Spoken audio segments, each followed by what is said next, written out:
It's time for Ghost and Crendor! Crendor In The Morning. In the morning! Broadcasting live!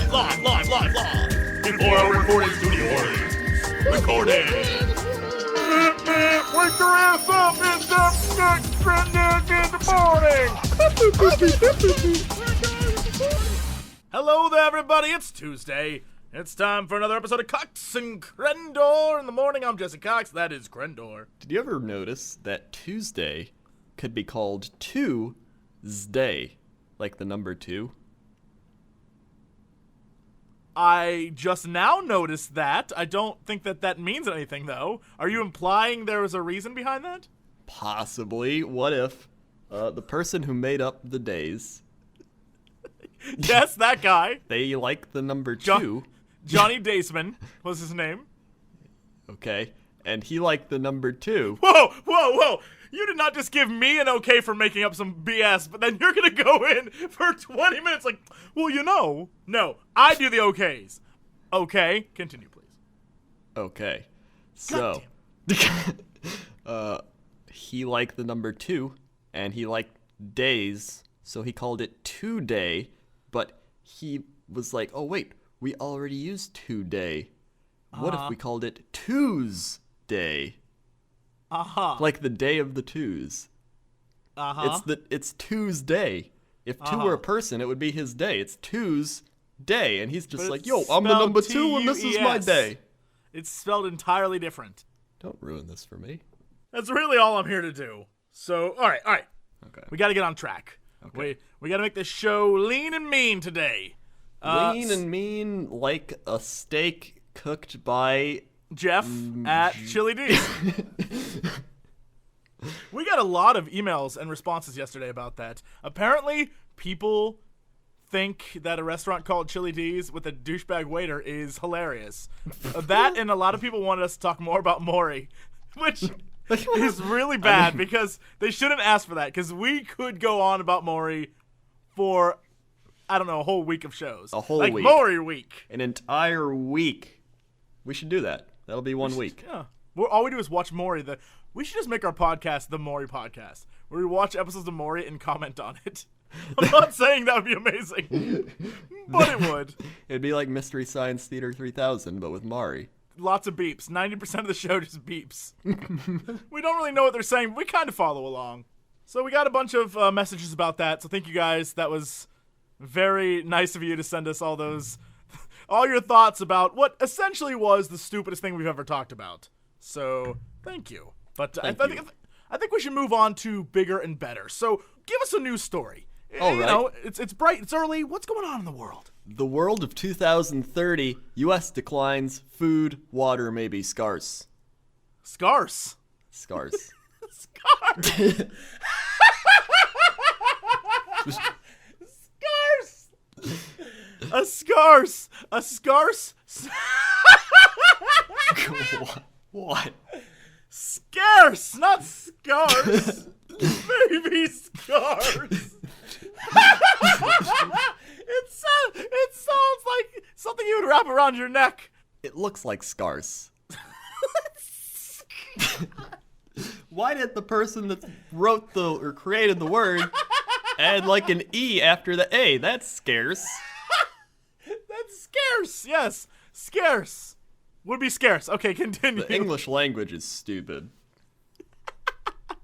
Is that what the problem is? Hold on, I gotta look this up now.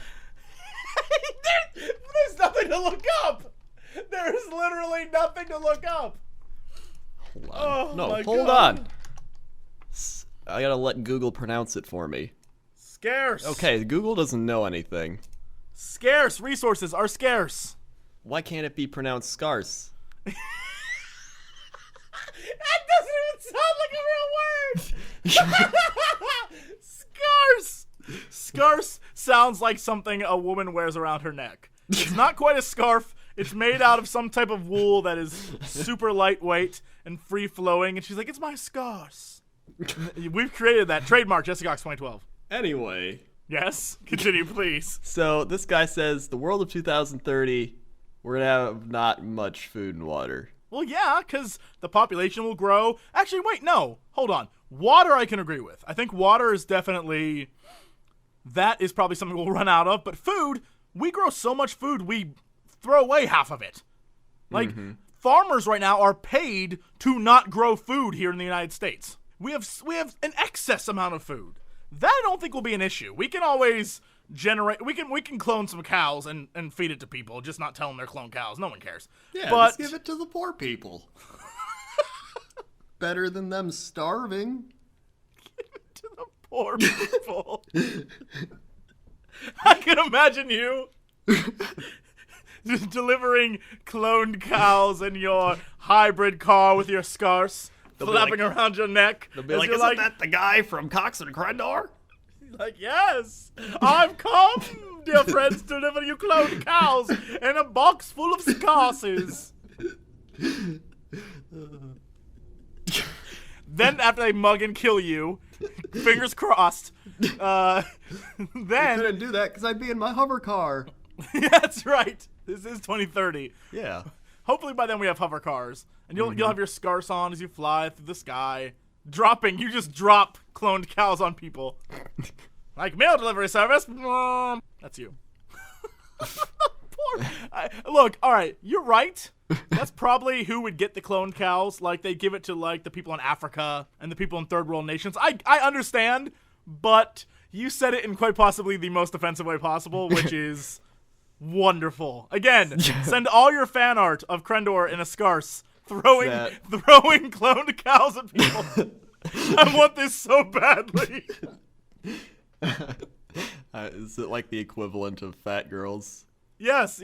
You are Jeff today. You're our Jeff. We're gonna get, on Yelp, we're going to get a review that's like, well. The poor people are poor. Yes. Yes, indeed. All right, anyway. Okay. Before we create an international incident. This guy says, we do not predict the future, which would be an impossible feat, but instead provide a framework for thinking about possible futures and their implications. Does he really have to say that? Does he really? Like, look, I am no predictor of the future. This is just possibilities. Like, really? Someone's going to be like, this guy predicted it. Climate change will worsen the outlook for the availability of these critical resources. Climate change analysis suggests that the severity of existing weather patterns will intensify, with wet areas getting wetter and dry and arid areas becoming more so.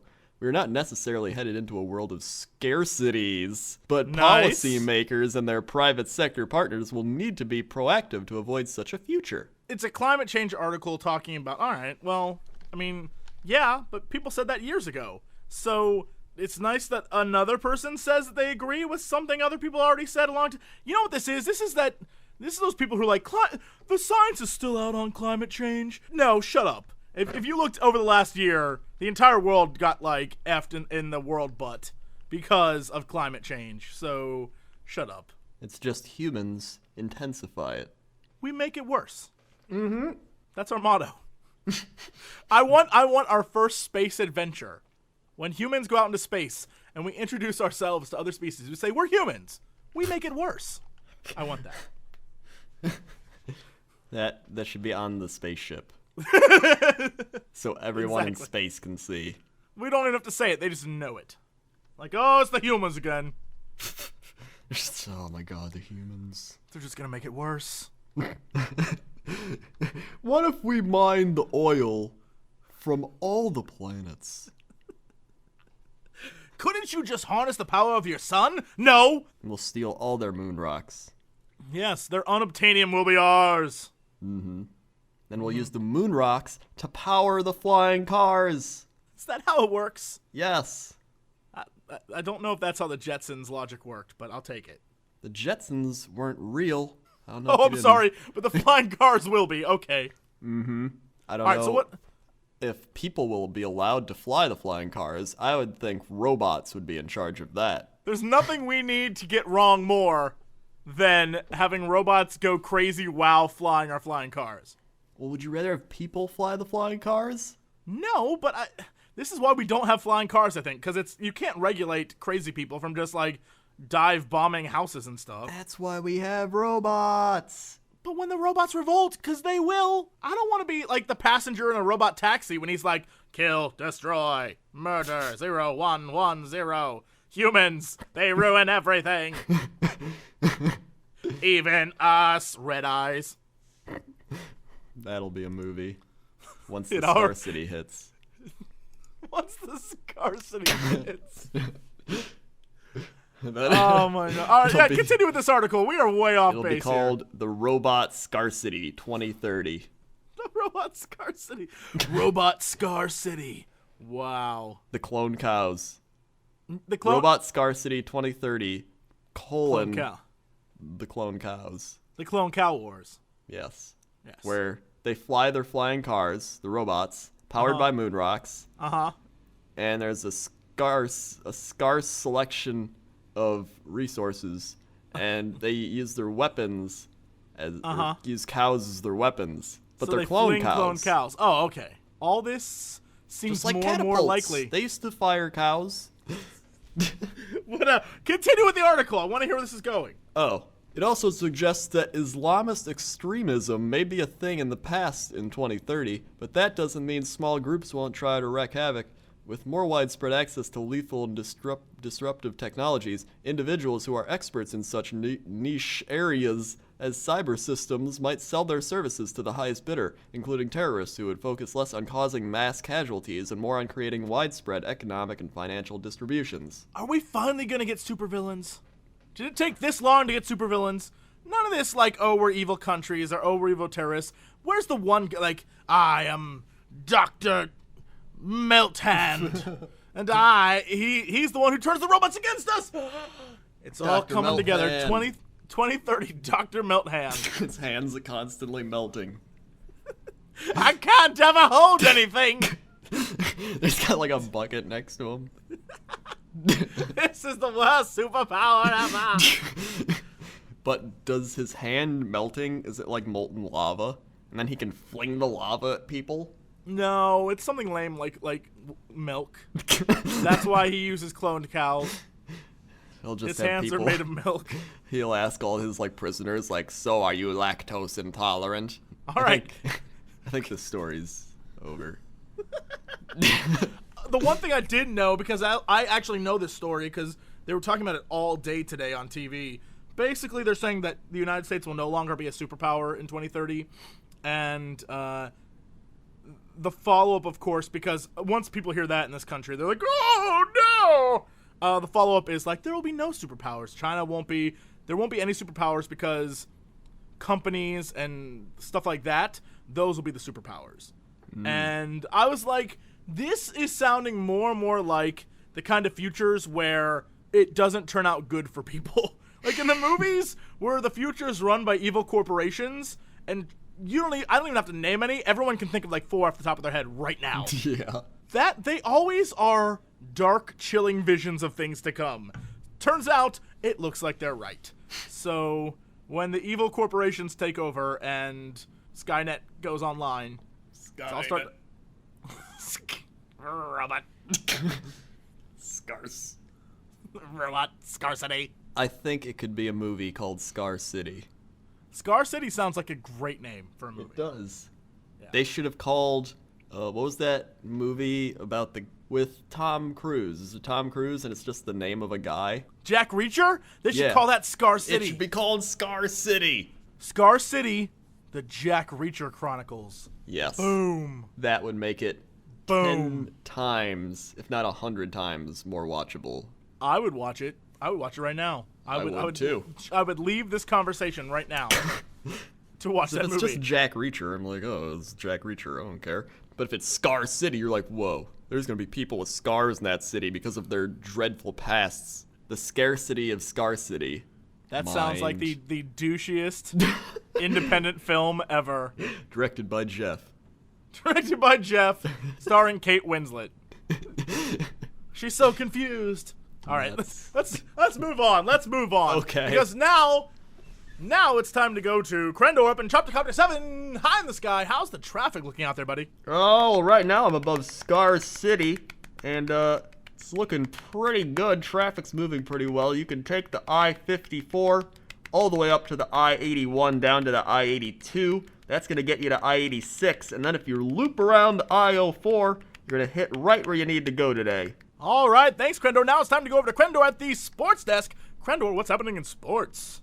In sports, the Patriots blew out the Texans. A lot of people were expecting a good game because the Texans are one of the top teams in football. But nope, Tom Brady was like, yo, I'm Tom Brady. I throw 4 touchdowns. And they cheat. And Everyone knows that the Patriots cheat. Everyone. Yes, everyone. So. Also, the Niners have suspended running back Brandon Jacobs after his playing time complaints. Wait, so he was complaining of not having enough playing time, right? Yes. In any other job, could you get away with saying, oh, you have a problem with not playing enough? Fine, don't play at all. Could any other job, like you don't put me on the clock enough, or you don't give me enough hours, could anyone be like, fine, then have no hours? Like, isn't that illegal? I think so. But I mean... In sports, it isn't. But in sports, you get contracted. Like, they don't have to sign you. Yeah, I guess that's right. Yeah, all right. All right, you win this time, sports. Sports. All right, now let's go over to the weather desk. Crendor, how's that weather looking? Today's weather, we're going to be heading on down to good old Buffalo, New York. Spent many a year there going to school.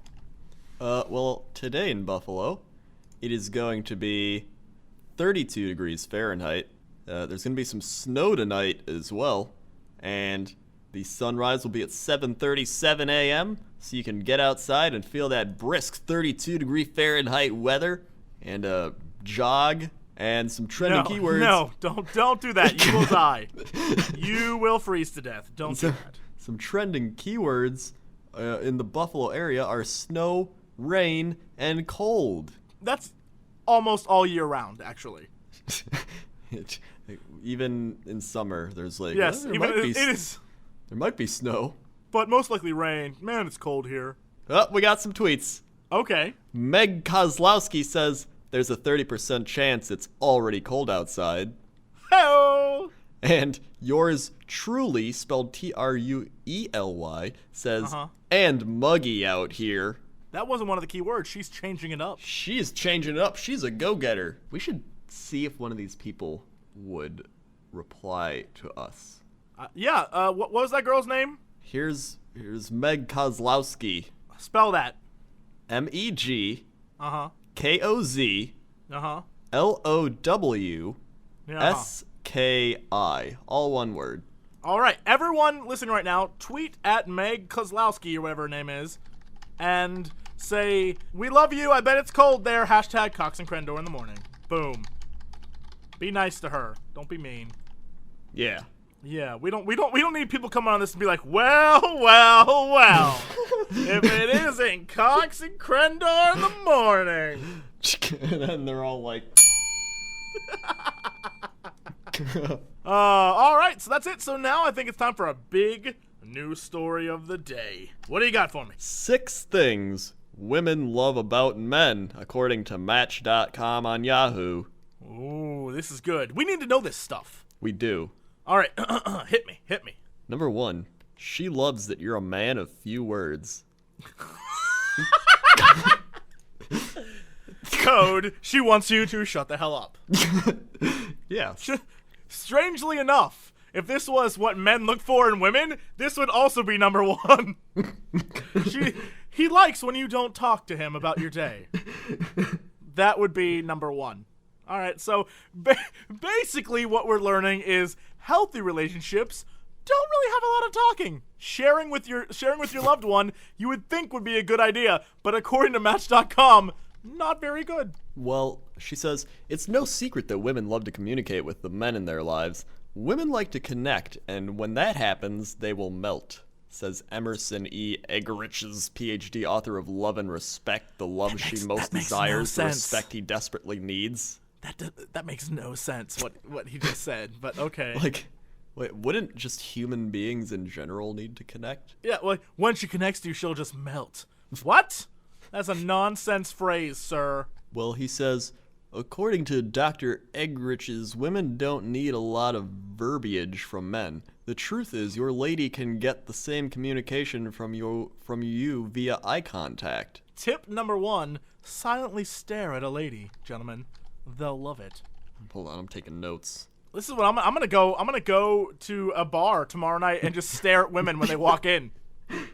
They'll be like, wow, hello, that ladies. guy is connecting with me. I feel like he's connecting with me. I am melting on the inside. I better not get too close. That's what they're thinking. Yeah. Number 2. He's like the sun. I'll just burn up. She loves your hairy body. Really? Wait, she likes your what? That's right. Go ahead and cancel that back waxing appointment. A study at the Zoological Society of San Diego. We went to animals, and they love hair. It was weird. It says of people, not animals. But they went to the Zoological Society.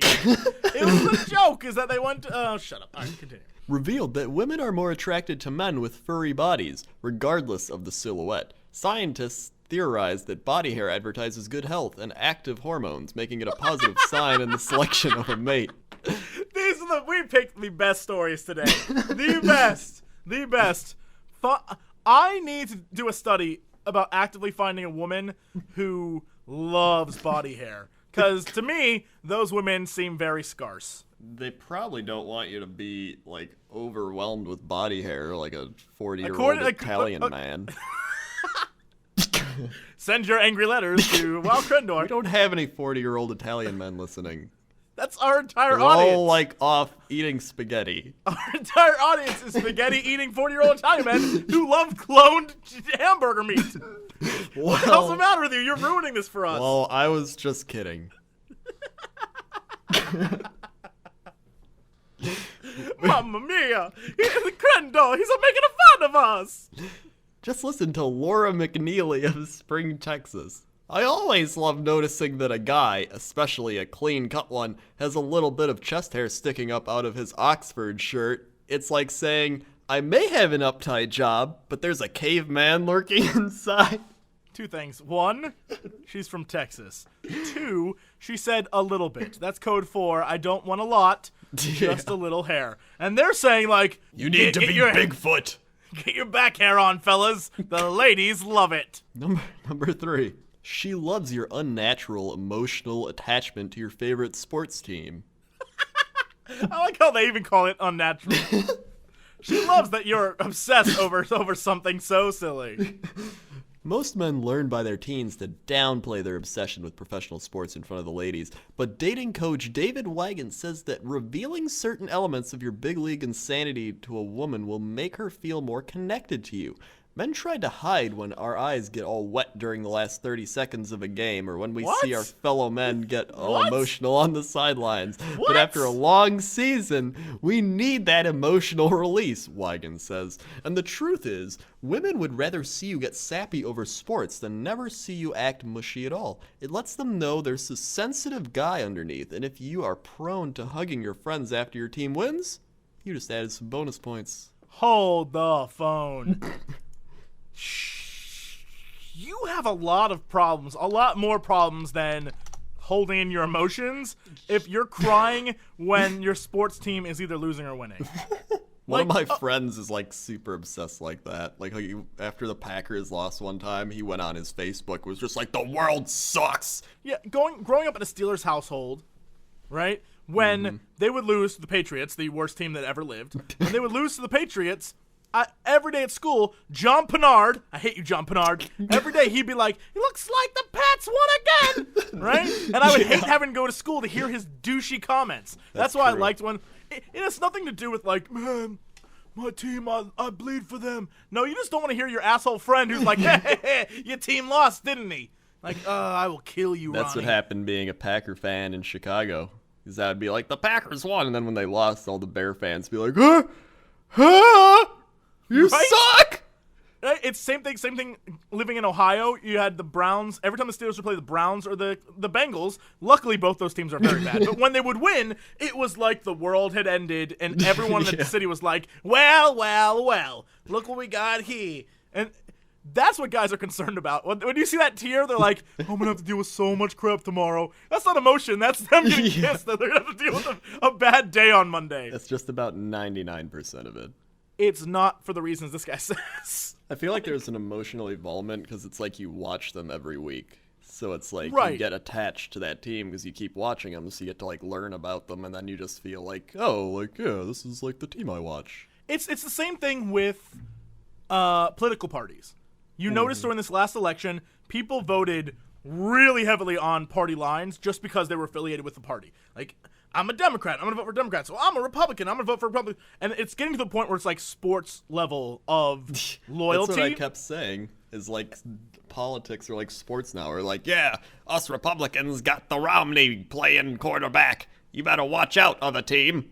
And so it's that kind of level, like butting heads. And when you lose, you saw the people who were borderline crazy, like it was stolen, it was robbed from us, it was right. And you also had the people who were like, yeah, take that, Republican team, right? Yeah. But then you also had the crazy people who were like, I ran over my husband because he didn't vote for Romney, right? Like that woman. Like if your guy gets upset after a loss, good, he's a natural guy. But if he sits there and is like sobbing like his world ended because a 4-hour game on a Sunday didn't end the way he wanted to, and he didn't go like, well, there's always next week, I guess, then he's crazy. And the independent parties and all the other parties are like the Cleveland Browns and the Kansas City Chiefs.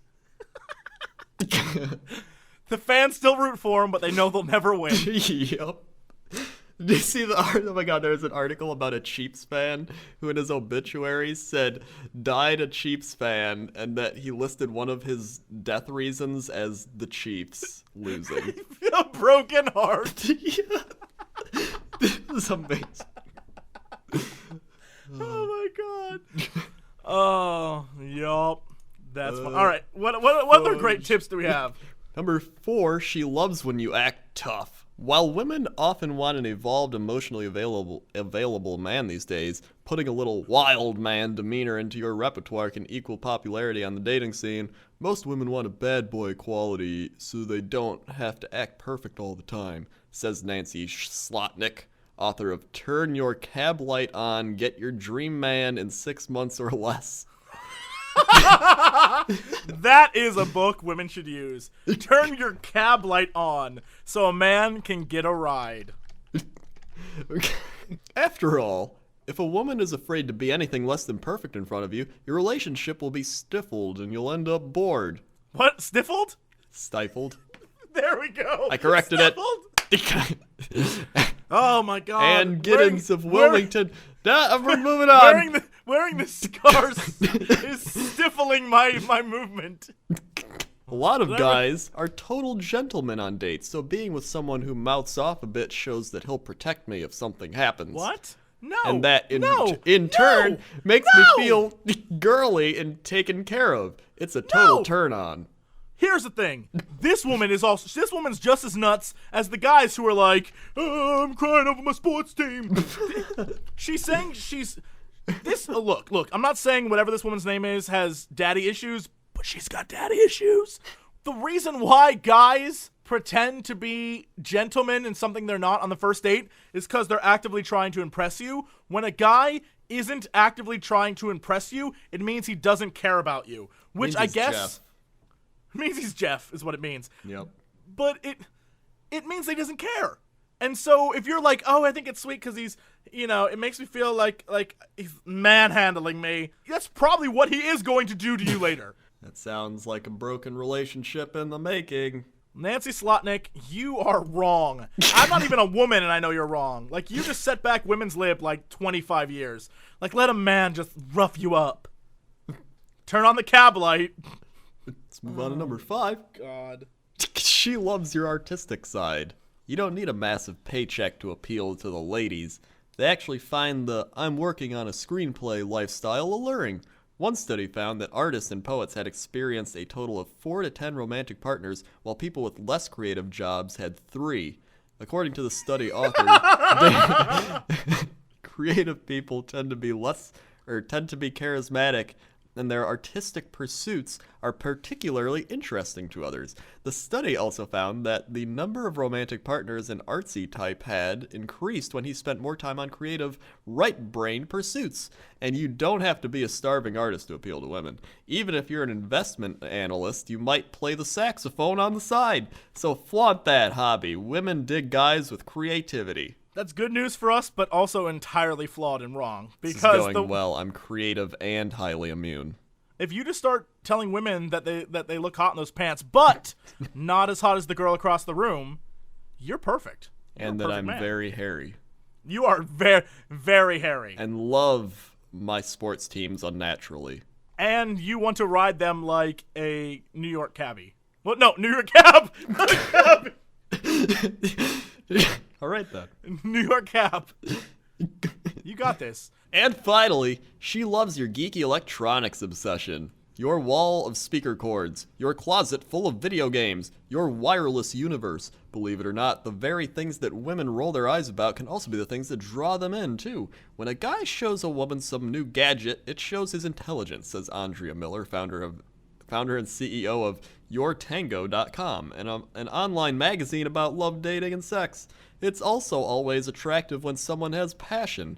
May Beach from Pine Hill, New Jersey agrees. Sometimes when I see my boyfriend working furiously at his laptop, it's the most endearing thing, she admits. It's like the difference between knowing a guy speaks a foreign language, ho-hum, and hearing him converse fluently in it. Hot! So don't be afraid to share your excitement about a bit of computer hardware. Just don't expect her to stand in line overnight with you, waiting with bated breath for it to hit the shelves. According to that, I should be rolling in women. Just rolling in them. This article has taught me that outside my door, when I open up my front door, there'll just be women clawing at me. I mean, someone's knocking. That's you. That is you. That is you. Are you trying to tell me something? Anyway, guys, that's it. Thank you for listening. We will be back tomorrow, so stay tuned till then. And as always, to be continued. Yeah!